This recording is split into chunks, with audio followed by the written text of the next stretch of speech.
So, welcome. I'm Murti Schofield. My calling card in the media industry is that I worked on Angel of Darkness as the writer, and my previous history before that was that I'd worked as an animator at Cosgrove Hall Studios, and I'd also worked down in London for several years as a concept design and developer for Central Television and other companies as well. The only project, the main project that was aired properly during that time was a project called The Ink Thief.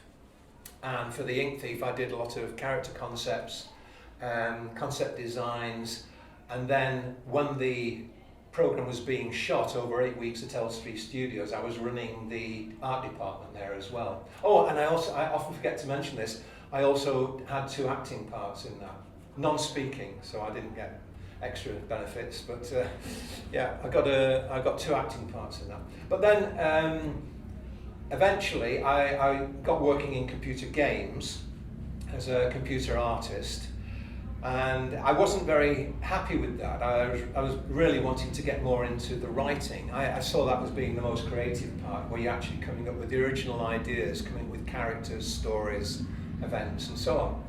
And I got an initial gig doing some dialogue work for a game called Fighting Force 2.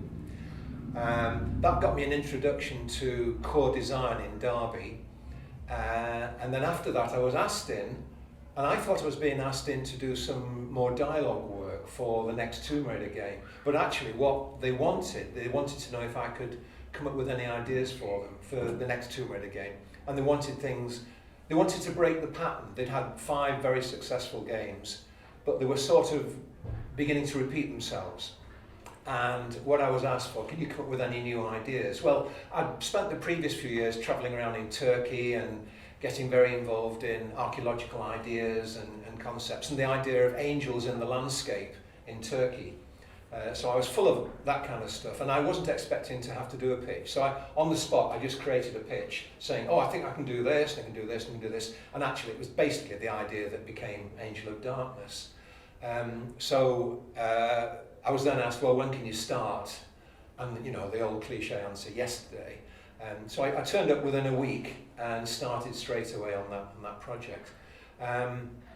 It was, at the beginning, it was like, to quote Dickens, you know, it was the best of times and the worst of times. It was the most exciting time of my life. I was being given, not carte blanche, because I had to deal with an established character, and I had to pay due respect to that established character. So I did a lot of research about that. And I knew about Lara, and I knew the games. But I'd been asked to come up with a new character with the potential for a spin-off. So I came up with the idea of a character who eventually became called Curtis Trent, of whom I'm very, very proud, and everybody else who worked on him should be as well. He became very popular to a certain part of the games industry audience. In fact, to this day, there's a lot of fans of Curtis Trent, fan clubs, groups, and so on, websites dedicated to him, and anything he cares to do and say. But he's not doing much at the moment, because at the end of the game, it appeared he was dead. But anyway, the chemistry between Lara and Curtis seemed to grab people's attention. People were very, very keen on that, very excited by that, and it became very popular.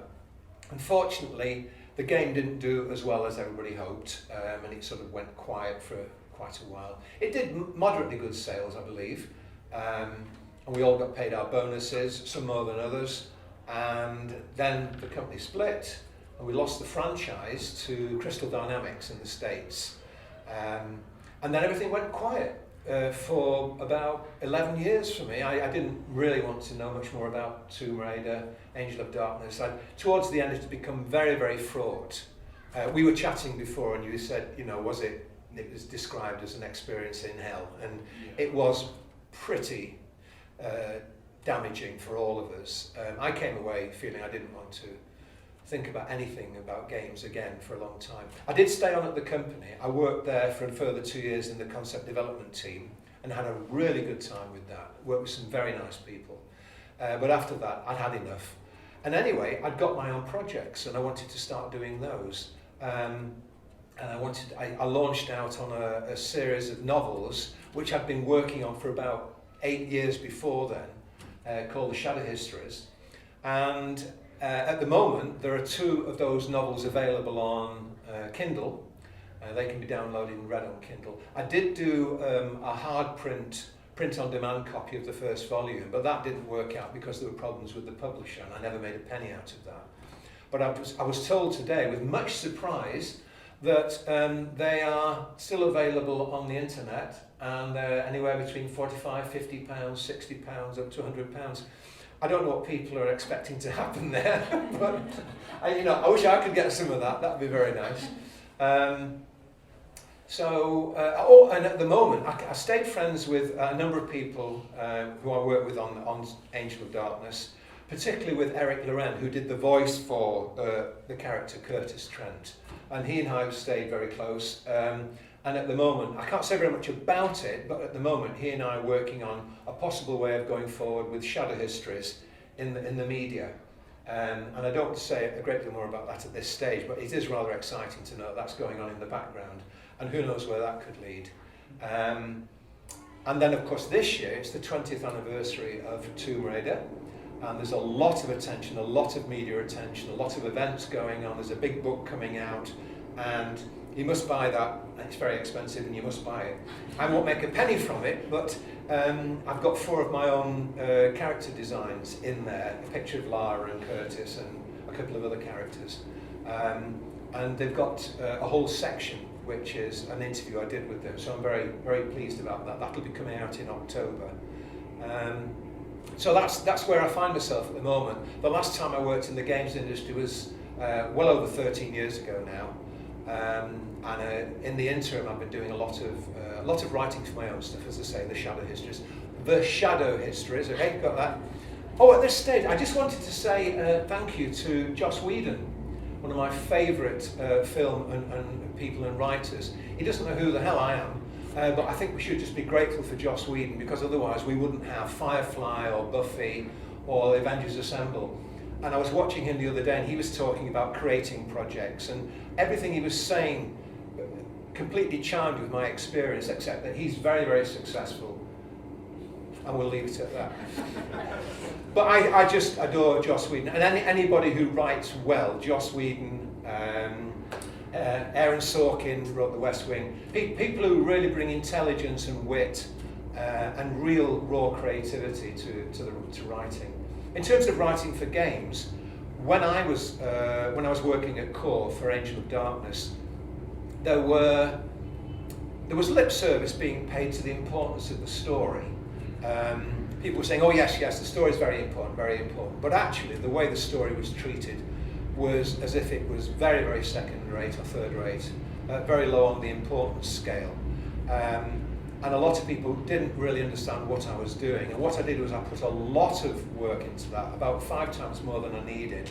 I was multi-layering all the stories, all the in-game references, all the names referred to something. It was very, very layered.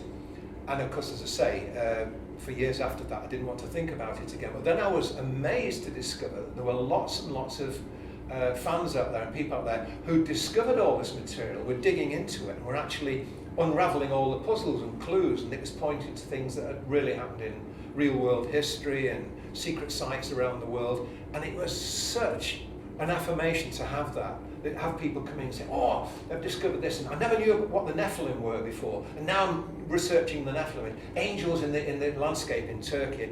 It was fantastic to have people coming back and say, oh, did this name refer to that? And the Knights Templar, are the Lux Veritatis artists really the Knights Templar? Well, no, they're a secret order within the Knights Templar, but obviously I've based them a lot on the historical evidence of what the Knights Templar were, and so on, and it went on and it went on, and it suddenly became it became a payoff for me. I mean, I wasn't making any money out of it, and I've actually been writing more ideas for Tomb Raider because people have always wanted to know, well, that game didn't do terribly well, but there were 2 more planned. And I said, well, we were talked about doing 2 more, but they were never really planned.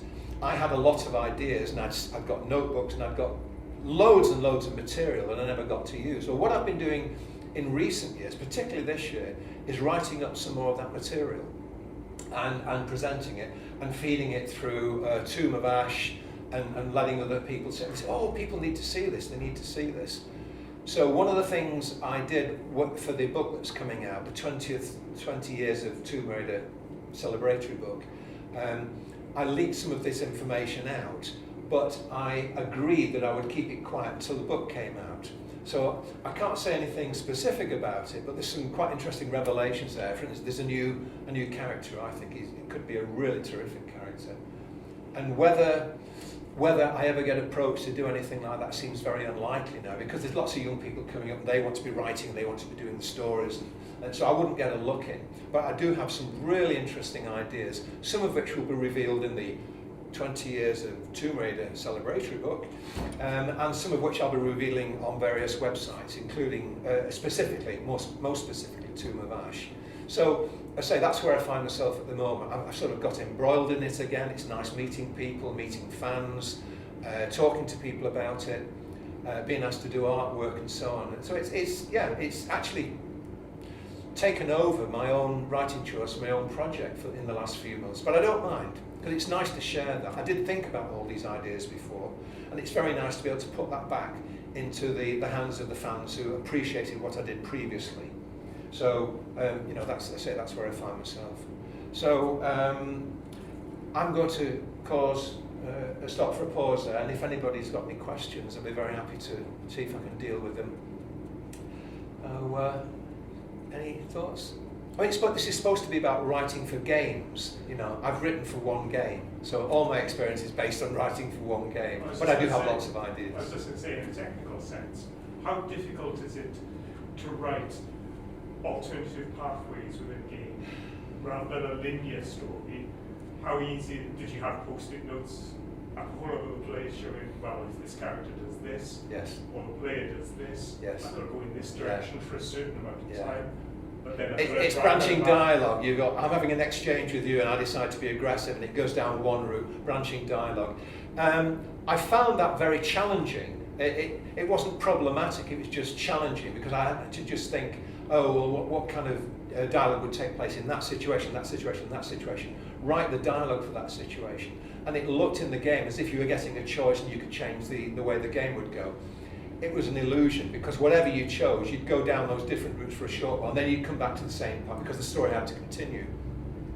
This has always been one of the problems I personally have found with writing, that I did find for writing, because I think games are a great opportunity to be creative as a writer, as an artist, as a programmer, whatever, as an environment builder. But I felt very limited by it, because I had to get the story moving along, and then suddenly you stop. There's a hiatus, right? All right, now she's in this room. What can Lara do to solve the puzzle? Then somebody else would come in with their skill sets. And we work with some terrific people there. I'll mention Rich Morton just off the top of my head, because he was the puzzle king. There were other people there who were equally good in their own ways, but I worked very closely with Rich. And he would then work with me or with other people on devising a whole set of puzzles and conundrums and things that had to be solved. But then you get back on track and and the story's going on. And I found it challenging, and it was very satisfying in a way, but it was also a bit frustrating. I just wanted to be moving the story along, and for me the story was uppermost, but my job was to create a story that could be made into a game and have game playing opportunities. So there was a real challenge there, and it was a very, very steep learning curve for me.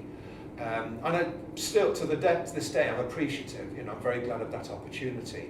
But at the end of it, because it all began to, we were coming to deadlines, and it was very, talking about the situation of, it became very rough at the end, and I just wanted to get out of it in the end. But yeah, we stuck it out. The game went out, unfortunately, before it was completely ready, which is well known. It's well documented. There are some very good interviews with other people as well, actually, in the media about their experience of it. And not everybody holds back or is as diplomatic as I am about how bad it was. So they can be, you can find those documents and those interviews out there. And it was rough. It was rough. But I was saying before about, this is a long answer to your question, but it's given me a chance just to say some of the things I really wanted to say about the importance of writing in game. I was saying there's lip service being paid to, at the time, lip service being paid to the game, to the writing. But there were at least 2 occasions when in a meeting I was told very forcefully, listen, nobody gives a shit about the story. We're here to do something else. And that was said to me in meetings in front of people. And I was shocked because I knew not everybody understood quite what I was doing with the story, but I was shocked. And when I came out, people who hadn't spoken to me before in any particularly friendly way came and said, "Are you all right, mate? Are you okay? Was that, that was a bit far." And I said, "No, I'm okay. It just kind of confirms a suspicion I've got." But that was the attitude of some of the key people there, that the story didn't matter. Well, of course, the story was absolutely key. And here we are 13 years on, and what is it that people talk about most of all? The music, which was superb, the environments, which were great, character design was great, but the story, it's the story that people are talking about all the time and discussing. And I feel completely vindicated by that, but I put my life's blood work into that, and now it's getting recognition. And in a couple of weeks' time, there's a big convention meeting, Play Expo in Manchester, organised by Tumavash. And there's going to be a massive massive amount of attention paid to Angel of Darkness there, and Tomb Raider generally, but there's going to be a lot of Angel of Darkness fans there. So I get to meet the fans on a one-to-one basis, which will be very, very nice. Whether I survive, I don't know, but we'll just have to see that and take it as it comes. So, long answer. Any? You have got two regards from people who are watching us live. Yeah. Ross says, hey to you, and the admin of the Russian website Dark.eu says hello to you as well. Oh yes, okay, hi back, yeah. I do have a question though. Yes, yes. We know that Curtis had a number of designs before he was finalized to the shape. You mean physical design of the shape? Yeah. He was changed 4 times. Yeah. Could you tell us why exactly we have that Curtis and not the ones that had them previously? Because originally he was wearing Motorhead t-shirts and stuff like that, so yes. Why not Motorhead anymore? Yes. I have opinions about it, but the truth about that, I don't know. I was absolutely inundated with the writing chores, and I would have meetings with people, and people would bring the designs that they'd done to the meetings. We'd all talk about, oh, that's great, we like that, or we don't like that. So that was a kind of a group decision on the way Curtis was going to go in terms of his looks, in terms of what he was going to do and his background. That was up to me. I wrote the backstory, I wrote his story with his father and Konstantin Heisturm and all the other characters. I wrote all that background material, but the actual look of him, that was decided by a group decision. I don't know how eventually they decided on the look that they got, but I mean, it was that logo. He had that logo on his t-shirt with a skull inside. I thought it was a great design. I actually don't know who did that.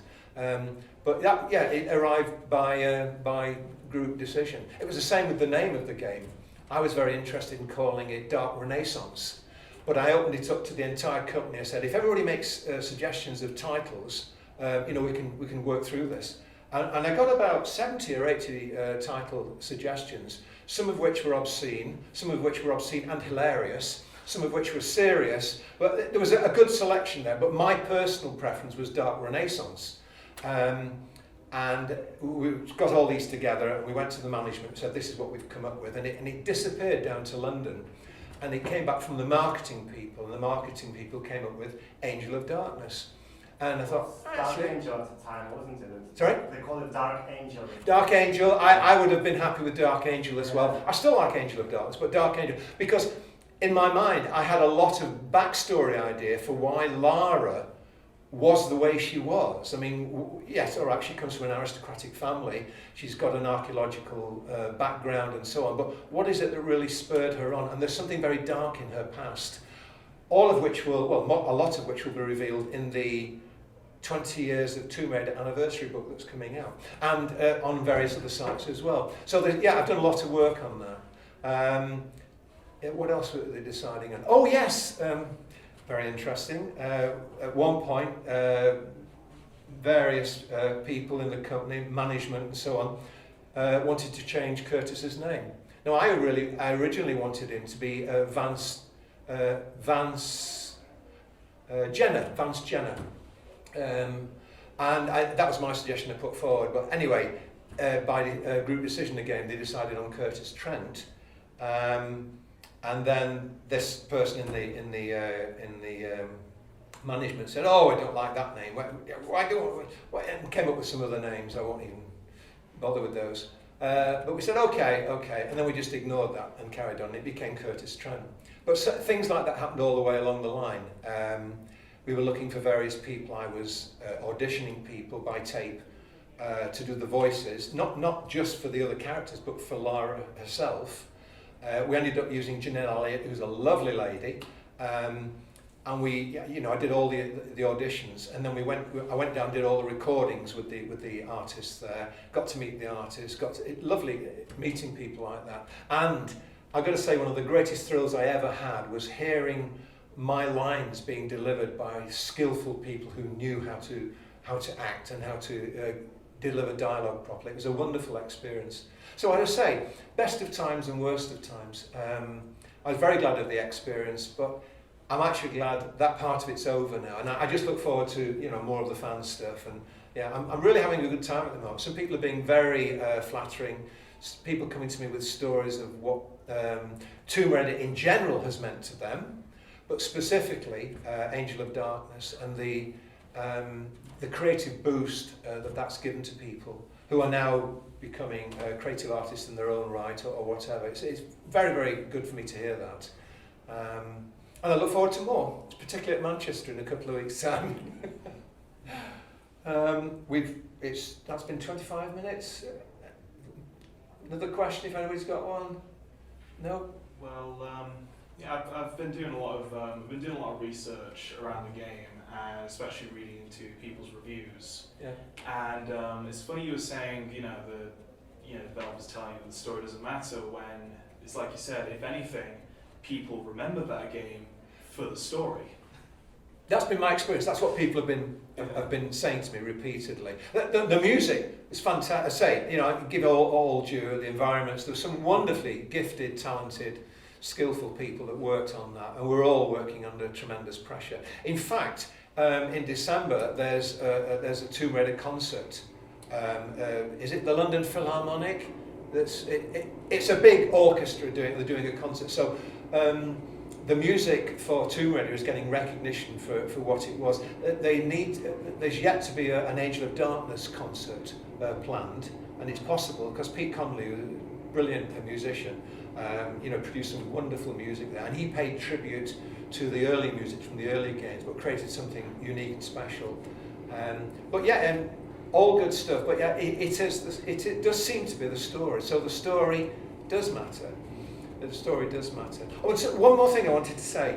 I was reading an article in a games magazine recently, and it's one of the games directors for The Witching, and he was talking about the importance of gaming and the importance of story for gaming. And he put it the other way around. He said, basically, as he saw it, the gameplay has got to support the story, and if it's getting in the way of the story, it's not doing its job properly, which is a complete roundabout turn.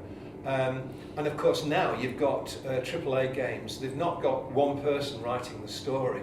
They've got teams of people, anything up to a team of 8 people. They've got people who are specialists in dialogue, people who are specialists in story, people who do the note, all the notes that are in the notebooks, character development, dialogue for primary characters, dialogue for secondary characters. There's teams of people, and I had to do this myself, and it was the first game that I'd done this on. So I did my best, rose to the challenge. I'm pleased with the results. I'm proud of the results, and it's being vindicated now. So very pleasing. Yeah, let me finish. Jennifer says hello. Jennifer. Oh, right. She says hi. She's watching us. Yeah, hi. There's no questions from the audience really. They're just saying praises for you. Sorry, was that praises for me? Yeah. Oh, tell me some of those, because Okay. No, it's okay. It's okay. I'm gonna read them out. Oh no, I was kidding. It's You're okay. gonna read them anyway later. Okay, yeah. I don't really have a specific question, but I have one. I suppose. at Play Expo, when there'll be Q&A, Yes. how much you're willing to reveal about that, so we know what we can ask? I always believe in being graceful and diplomatic. Yeah, it's important to have respect for the people I worked with and the people who hired me. Having said which, it was tough for a variety of reasons, which are public knowledge now out there, and I wouldn't really want to go into that. What I can reveal is a little bit more about what my ideas would be for the follow-on games, but I can't go into a lot of detail about that. And basically, I'm happy to deal with any questions that come out from the audience. I don't know how it's going to be managed. I guess it's going to be centralised through an invigilator, so a lot of questions will be fed through them. But basically, I'm open for any questions, and I will answer them truthfully, but with diplomacy. Right? I'm not out to, make any old scores and stuff. I just want to, celebrate the fact. That's what it's about this year. It's about celebrating Tomb Raider. And for me specifically, celebrating Angel of Darkness and the people who've reached out to me and told me what it's meant to them. That's very important. Yeah. Okay. Right, well, we'll wind it up there. Thank you, people out there in digital land and people here. This massive audience. Yeah. Oh, and just one final thing. I just wanted to get a plug in. I may have mentioned Shudder Histories already, but I wrote Shudder Histories. The main character in Shudder Histories is called Cody, and I've got the absolute pleasure today of having my granddaughter Cody here in the room with me, and the book was written for her, and the dedication is for her. So Cody, come on.